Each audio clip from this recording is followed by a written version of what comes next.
Safari. और इस वक्त मैं मौजूद हूँ पाकिस्तान के खूबसूरत गलियात में से एक गली जो बनती है लखिया गली।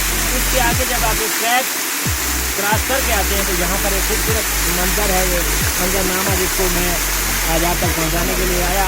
तो ये जो जगह है इसको बोलते हैं जनाब नमली मीरा। नमली मीरा इस आस्थान का नाम है।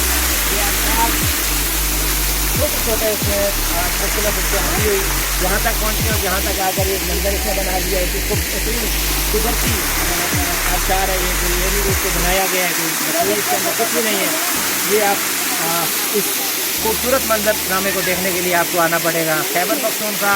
मरी से जब आप क्रॉस करेंगे, मरी से क्रॉस करते ही आपको आगे खैबर पख्तूनख्वा की लखिया गली इसको बोलते हैं। लखिया गली आकर यहाँ पर जब आप आएंगे तो मुख्तलिफ जगह से मुख्तलिफ से एक मुश्किल रास्ते को गुजारते हुए पास करते हुए यहाँ पर आप पहुँचेंगे और यहाँ पर आपको ये खूबसूरत मंजर मिलेगा।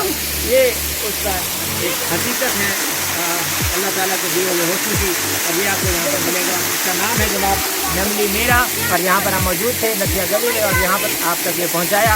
इसको आप देखिए और यहाँ पर मौका मिले तो तशरीफ़ लाएँ और लखिया गली का इस नमली मीरा पर आकर आप खूब महसूस करेंगे ये एक और नज़ारा। अल्लाह हाफ़िज़।